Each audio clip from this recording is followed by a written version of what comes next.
In what has been described as a season from hell for Philadelphia 76ers fans that looked like it was potentially turning for the better, where the Sixers won 4 out of 5 games, looked like Joel Embiid, Paul George, Tyrese Maxey, and Jared McCain were ready to get this thing moving in the right direction. It all has been halted. It all has been stopped. Joel Embiid suffers a major injury. Jared McCain suffers a major injury. The Sixers fall to 7-16. And now the question has officially arisen in my mind. Is the season over? Is it time to punt on this season, pack it up, and get ready for 25-26? That is a question, and it's a depressing question to ask as we are only 23 games into the season, and we aren't even at Christmas yet. But it remains in the eyes of many around this Sixers team that it might just be time to end this season now. Play the young guys, rest up these old veterans, and hope that that top 6 protected pick falls to the Sixers. But on Friday night against the Indiana Pacers, Joel Embiid suffers yet again another injury. And it just becomes to the point where you got to feel bad for the guy. Look at this list of injuries since he became a Philadelphia 76er. Fractured foot, missed his whole first 2 seasons in the league. Meniscus tear, okay, that's a pretty normal injury. We can live with that.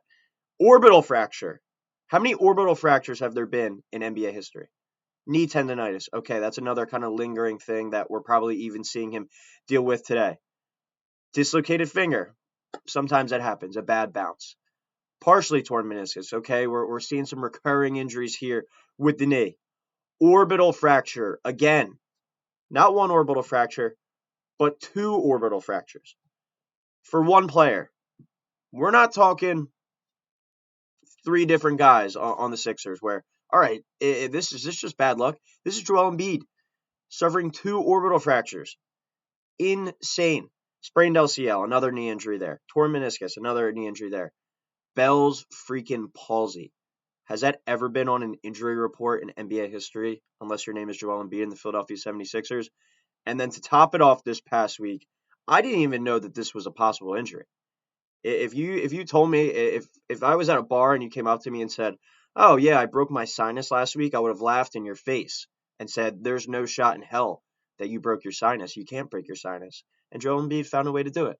On Friday night, an inverted arm to the face breaks his sinus, and who knows? I'm not a doctor. I'm not going to be able to sit here and diagnose this injury, but I assume it's going to be a thing where it takes a couple weeks maybe to recover, and then he's able to come back with a mask on. I assume, though, we won't be seeing Joel Embiid to the New Year's at least. Not going to put a definitive timeline on that, but it also becomes to the point, if he does miss 2 to 3 weeks, do they have an in-house meeting? Do they have an internal meeting and say, all right, guys, we're now 20 games below 500. Is it worth it to even come back this year? Who knows? Joel Embiid might want out, might want to request a trade. As we know, that can't happen until next season. But it goes back to the same conversation of how much more can the Sixers team go through this year? And we're not even to the midpoint yet. We're not even to 2025. We haven't even gotten to Christmas Day, where a lot of people say that's where the NBA season really begins. And the Sixers are now sitting here at 7-16. And what appeared, like I said at the beginning, they were starting to finally build some momentum. Won 4 out of 5. Paul George started to look like himself again. Tyrese Maxey was playing better, had a triple-double with Embiid back. Embiid had a great performance last Sunday against the Chicago Bulls, and all that for naught. Embiid, another injury, and it just can't get out of his own way. And just to bring back that graphic back up, I'll full screen that here for you guys, just to look at these injuries. And you don't want to say it's funny and laugh, but like, how comical are some of these injuries to occur to the same player? Like an orbital fracture, not once, but twice. Bell's palsy, once again, never on an injury report, most likely in NBA history. A damn sinus fracture. I mean, it just can't get any more unlucky for Joel Embiid and the 76ers. And then to top it all off, I feel bad for the kid. When you look at Jared McCain, he was the bright spot of this season so far. He was kind of the redeeming factor of, oh, okay, it's all right. We've struggled. It's been bad. But look what we found. A potential diamond in the rough here in Jared McCain. And what happens to him? He hits his he hits his head on the basketball court and somehow results in a torn meniscus in his left knee. And as Shams reports here, out indefinitely. Indefinitely, as we know, no definitive timeline on that. But looking up before this, and a injury with the meniscus that requires surgery that Jared McCain is going to need, said that can be anywhere between 3 and 9 months. How serious of a repair is it? I'm sure we won't know until they actually go in there and physically do the repair itself. But now you're looking at an extended period of time without Jared McCain. As we know, as we said earlier, we don't know Joel Embiid's status going forward, what's going to be. But now you're back to the Tyrese Maxey and Paul George show. And are we confident that that's anything more than a play-in team? And that, from me, around the team, like, that is an upsetting thing to say when you're paying those two guys max deals and you're not confident that they can even lead this team into the playoffs. That is a major disappointment for me. And as we talked about at the beginning, like all the Embiid injuries, orbital fractures, sinus fractures, he's had lingering knee issues. The foot is interesting to me because I thought that was going to be the major kind of thing going forward with him after he started out missing his first 2 years in the NBA. But we haven't seen the foot injury kind of pop up again. So that is something that you have to think probably is going to play in a factor down the line as well. But these knee injuries and these crazy freak injuries, blows to the face, it's just, you can't make it up. Bell's palsy, sinus fractures. Who gets hurt like that? How does that happen? And I feel, my point being on this, you feel really bad for Embiid, obviously. He talked about it a couple weeks ago where he's like, it's been depressing not being able to play, having to deal with this lingering knee issue. And then to top it off, he gets a sinus fracture. But I feel so bad for Jared McCain. He's come in and he's more than exceeded expectations for the Sixers. And now he's going to have to miss time. And for a kid that, as we've seen, is off the court personality, but on the court personality as well. He's just a ball of energy and a good vibe around. And I have no doubt in my mind that he's still going to be a welcoming presence and a warm voice, warm energy in the locker room. But when you're not playing, it's hard to be able to really bring that much energy and vibe to a team. And I think he's still going to try his best, still try and do it. But at the same time, you look at it where it's, he was the bright spot. Like, he was what we've come on here on the channel and talked about so many times, where Sixers may have found a star here. And while this injury isn't a career altering injury by any means, he should be back on the floor and fine. His rookie season might be done, and he was the heavy favorite at this point on the betting markets to win the Rookie of the Year award. But when it comes back to, all right, you got to still go forward. We're 7-16, 23 games into the season. You got what, about 59 games left. You still got a lot of ball to play, and you can't officially just punt on the season. You got to go out there and play the games. And if the Sixers somehow, all right, started sitting Paul George for extended periods of time with a phantom injury, Tyrese Maxey, load management as well, like, the Sixers aren't going to be able to tank without serious repercussions from the NBA.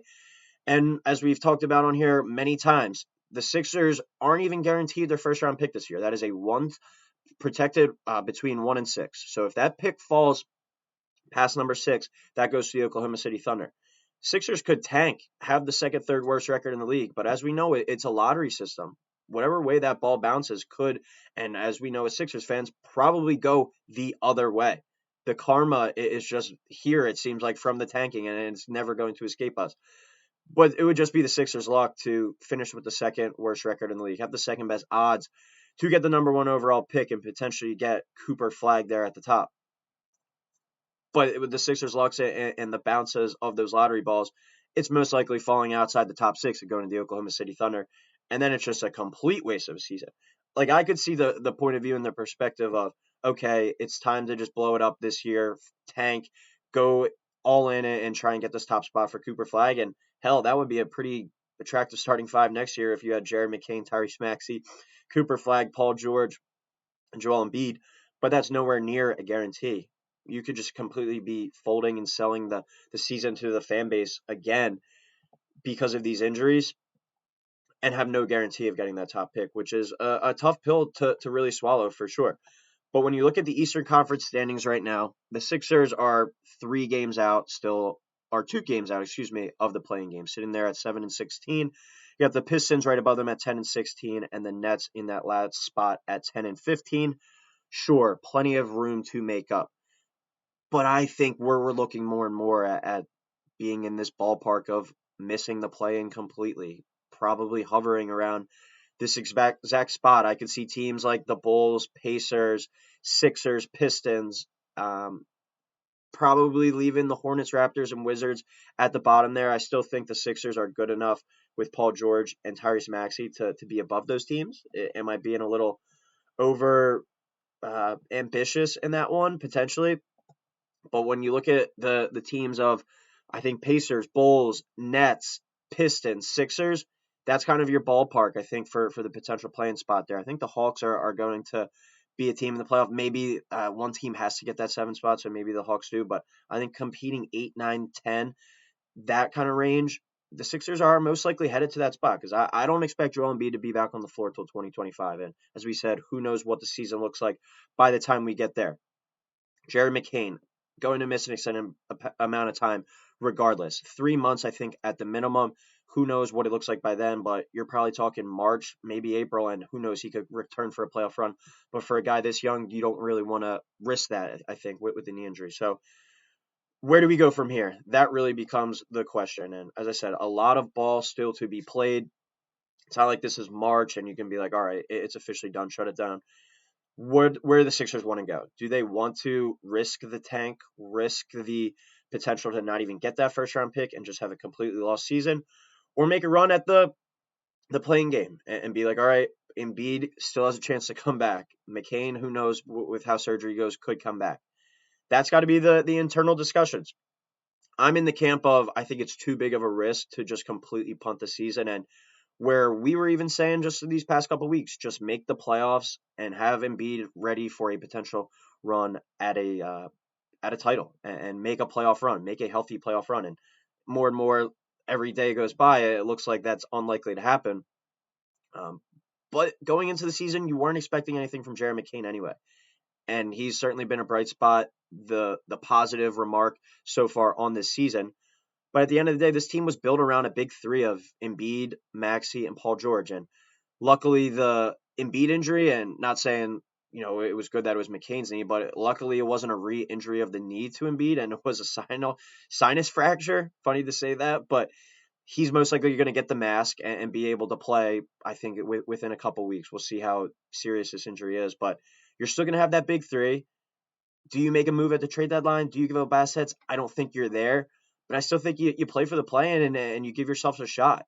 That's all we've asked for, and that's all we've been talking about. Just get to the playoffs and give Embiid healthy a shot and go from there. And that's really all you can do. But Sixers have no other choice but to get back off the mat this week and go play on Monday night. Recording this on Sunday morning.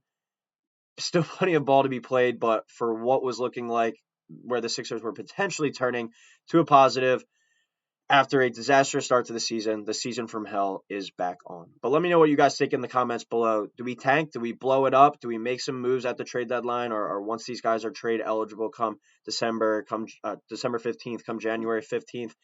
Who knows? But let me know what you guys think in the comments below. And do the Sixers have any chance of making any sort of run the rest of the season? As always, everyone, please drop a like, subscribe. Thank you for tuning in here on Sixers Digest, and we will talk soon.